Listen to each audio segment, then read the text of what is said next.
Hello and welcome to my channel. My name's Allison, I'm an aerial coach. Today's video is going to be all about splits training, splits in the hoop. So if you're looking to become a bit more flexible, a bit more splitty with your hoop training, please stick around for the rest of the video. There are so many different poses in aerial hoop that involve splits, so we're going to go through a bunch of different tips and tricks on how to improve your split, how to actually build a stretching routine to help work towards your split, the difference between splitting on the floor and splitting in the air. There's a lot of different things we're going to go through in this video, all regarding the world of splits, so if that's something you're interested in, please stick around. A couple different things that you might need, not 100% necessary, but it can definitely help, would be sliders. If you don't have sliders, you can also just use a sock, something that's going to help slide you on the floor, a tablecloth, whatever you have. Another thing would be yoga blocks. Again, not 100% necessary. You can also use something in the shape of a yoga block. You could use a chair, anything that's going to help just support you in between while you're stretching. Now, when we're training for flexibility, a lot of people will try and do their stretches in the beginning of their routine, trying to limber up their body, make sure that they're a bit more fluid, a bit more mobile when they're going into certain things. Absolutely, it's a great idea for you to do some stretches before you do a workout. But if you're stretching for the sake of trying to improve your flexibility, you're actually going to want to do that after a workout. That's kind of the reason why hot yoga is a thing.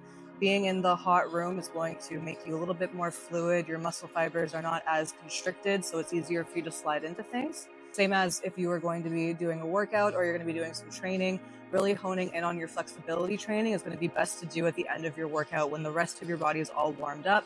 So try and save the most of your deep stretches for after your workout, after a walk, just something that warms your body up a little bit. Before getting into our stretches for the splits, I wanted to go through some common split poses that you're going to see in aerial hoop. So starting off, we have our angel or mermaid split. I'm not too sure which one this is more commonly called, but let me know if you prefer angel or mermaid split for this one. Next, we're going to go into our arabesque split. So this one is probably one of the first splits that you'll start playing with. And then we have our gazelle split. Moving into the world of middle splits in the hoop, we have star on the bar. Before we continue with splits in the hoop, we're going to go through some actual stretches just for the splits alone. So we're going to be going through a series of two different types of stretches for splits. So our first is going to be our front split, and we're also going to be going through some stretches for the middle split. So front splits are generally easier to achieve. We already walk in this plane of motion. A lot of people say it's easier for them to work up to the front split than it is for them to work up to the middle split. And coincidentally, in aerial hoop, you're going to see a lot more front split variations than you're going to see middle split variations. So we're going to start focusing on front split first. So our first stretch is going to be our pyramid pose. We're going to start off by making a bit of a triangle between our legs. When we come over, we're going to end up folding all the way forward. The most important thing is that our back leg here is staying flat. Losing my balance. So as soon as we fold forward over, we don't want to have this back leg lifting. Everything wants to be nice and straight. Now you're going to feel the stretch mostly in the back hamstring of the front leg. If you're not really feeling that stretch too much, you can take a wider range between your legs. And if it hurts a little bit too much, it feels a bit too tense, we can come in again as well. We'll stay here for about 5 to 10 seconds before we switch legs. So same thing, we're creating that little triangle and we're going to fold all the way down over. Leaning into this front leg is going to help a little bit, so we're not kind of hunkering back. We're leaning forward, putting the weight onto this leg. So we'll stay here for 5 to 6 seconds and come back up. Now, if we're having a hard time getting our hands all the way down to the ground for our pyramid pose, we can use a block. The block is lovely. It's like a cube. It has 6 different sides. Someone count me on that. So we can either have the blocks down on the taller side, on the shorter side, or the shortest side, whatever you need to help support you. So if you prefer to have this here, we can still create our triangle, lean forward into the leg, make sure that the back leg is pressed down. And here we're doing a bit of a modified pyramid pose.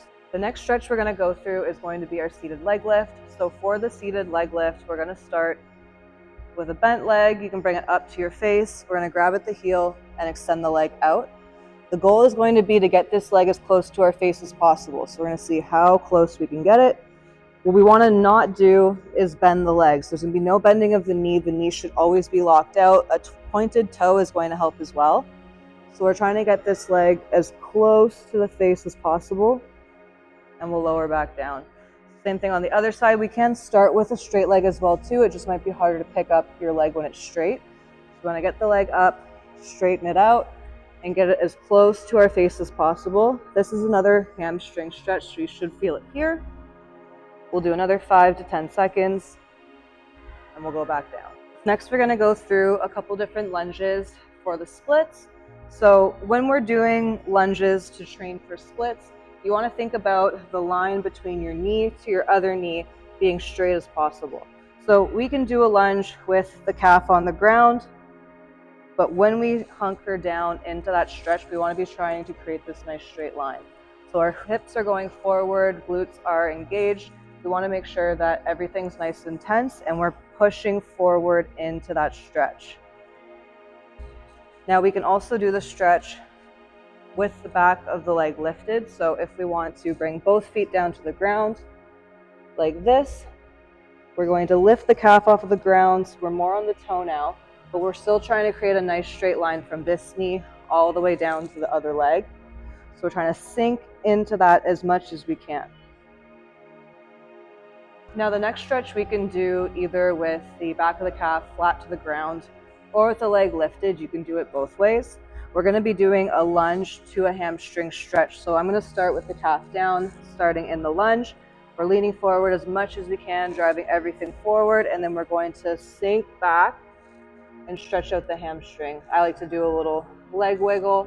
That's just for me. You don't have to do that. So coming again forward, this time we're going to lift up the back leg. Everything's pushed forward, and then we're going to sink back, and we can really deeply lean into the hamstring stretch. So instead of being straight up, we can sink a bit down, lunge,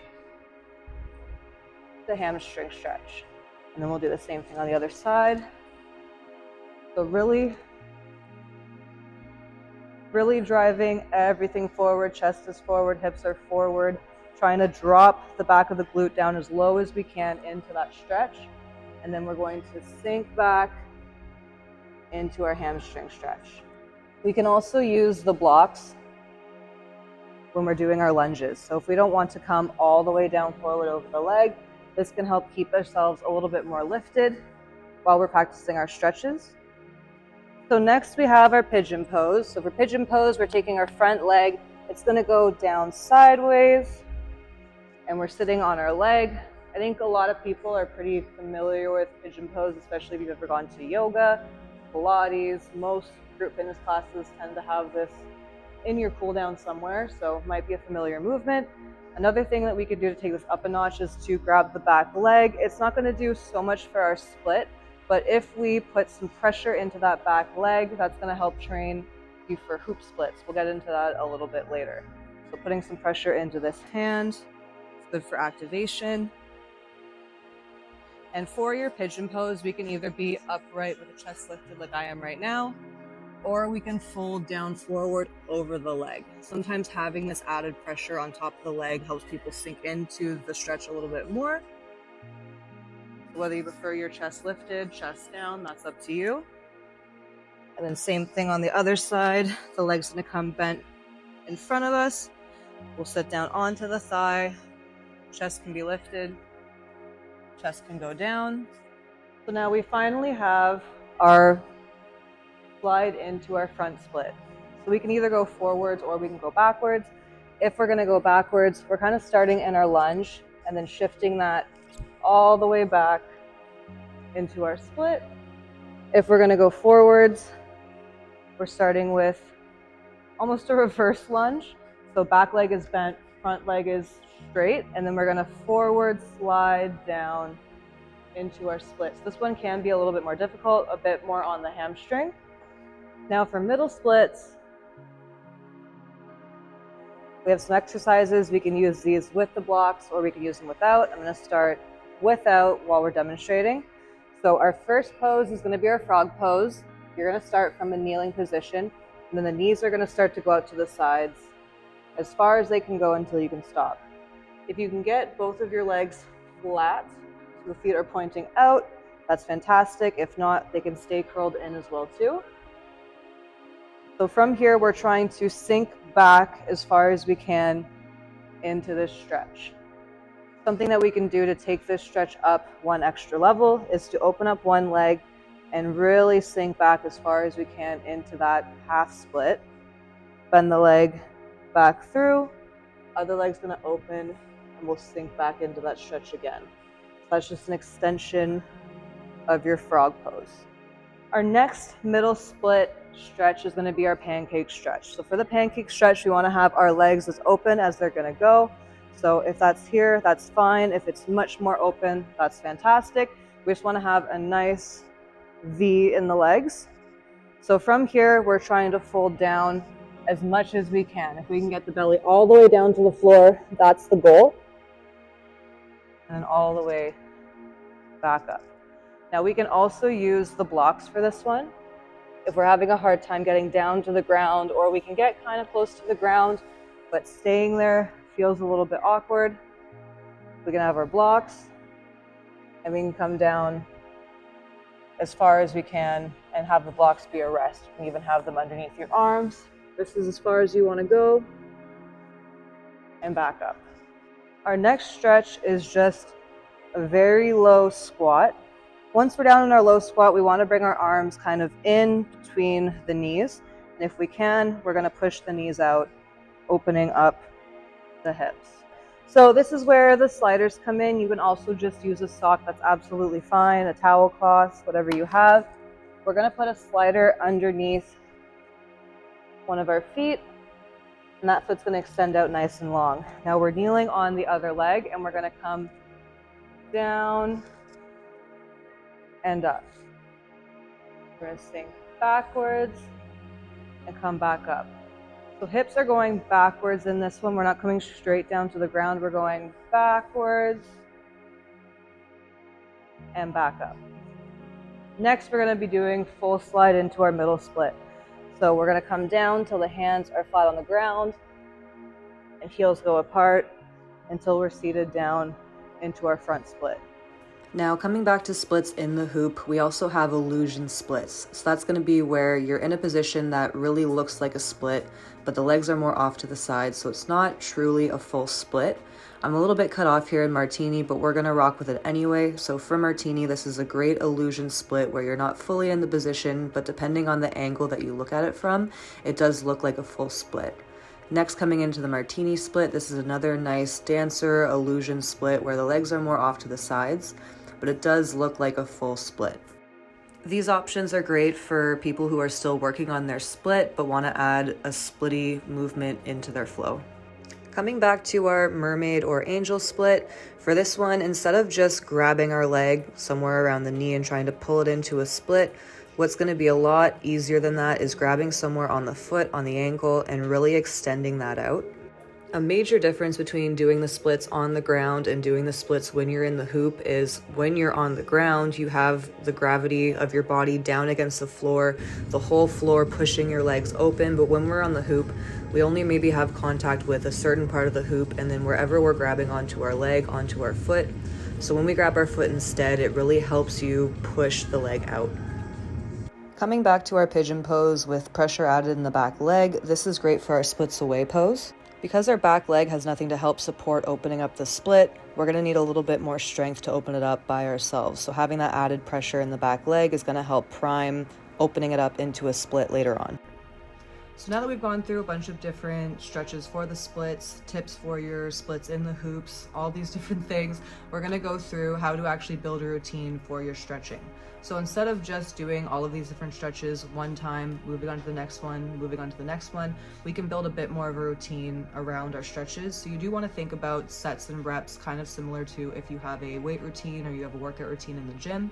So you would think about doing your lunge maybe 4 times in a row, 5 to 10 seconds each. Moving on to the next one, maybe your seated leg lift, 4 times, 5 to 10 seconds each. And then once you've done that routine one full time, you can go through it again, maybe 2 or 3 times. So you have a bit more than just one exercise, one exercise, one exercise. We're doing these things with sets and reps a little bit more repetitively. When it comes to stretching for flexibility, trying to improve your flexibility, this is something you're gonna have to do very often. So more than just 1 time, 2 times a week. I would say every other day. If you can fit 15-20 minutes into your routine every single day, that's going to be amazing for your progress. You're going to see yourself progressing a lot faster if you're able to do it every single day. Once you get to a point where you've been doing your splits and you have your split for a while, at that point you can sort of lay off your splits training a little bit more, but I would say that's a little bit further down the line. Once you've had your split for about 6 to even a year, that would be when you can kind of slow down a bit. Even for myself, if I stop doing any amount of, flexibility training for about a week, I can still get into a split, but it's not nearly as easy as it would be today, being that I'm consistently stretching and working on my flexibility. Something else that's useful to know is that having strength in whatever area that you're looking to become more flexible in is going to be helpful. So as much as strength training can limit our mobility sometimes, having enough strength in your legs to be able to do the splits, kind of like when we were talking about the splits away, and being able to open up that other leg is going to help with your splits training as well. So having the strength to keep the legs pressed and open. Another tip for your flexibility routine is, rather than letting all of these stretches just be static, we're just staying frozen in the pose, we can actually make it a bit more fluid and a bit more dynamic. So a couple different ways that we can do that would be by adding pulses. So instead of just staying still in your pose, we're going to add a little bit of up and down, a bit of a pulse. The next thing that we can add into our routine is making the stretches a bit more dynamic. So we're going to flow through them, going back and forth, no real hard stops. We're kind of bouncing between one movement to the other movement. Now, with all that being said, I hope you're able to take something away and add it into your flexibility training routine. If you enjoyed this video, please don't forget to like and subscribe, and we'll see you next time.